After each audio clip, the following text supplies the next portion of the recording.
আল্লাহ সুবহানাহু ওয়া তাআলা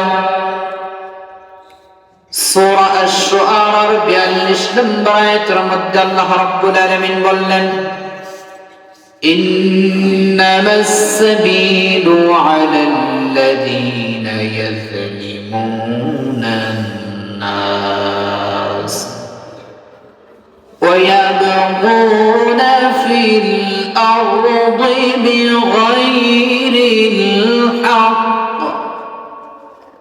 উলাইকা লাহুম আযাবুন আলীম।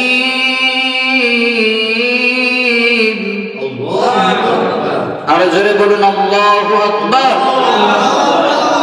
আল্লাহ রাব্বুল আলামিন বলেন, শাস্তির যোগ্য তো তারাই হবে এই পৃথিবীর মধ্যে যেই মানুষগুলো বিনা অপরাধের সাথে জড়িত ছিল, সেই মানুষগুলোর উপরে যে মানুষগুলো জুলুম করত, অথবা জুলুম করার পরে আবার অন্যায়ভাবে সীমালঙ্ঘন করত, অন্যায়ভাবে একজন আরেকজনকে ফাঁসাইয়ে দিত, এদের জন্য উলাইকা লাহুম আযাবুন আলীম, কিয়ামতের ময়দানে অত্যন্ত যন্ত্রণাদায়ক শাস্তি অপেক্ষা করতেছে। নাউযুবিল্লাহ।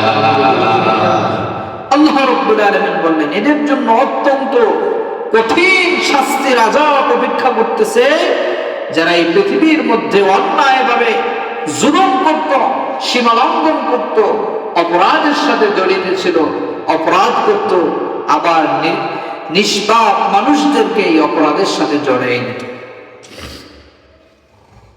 আল্লাহ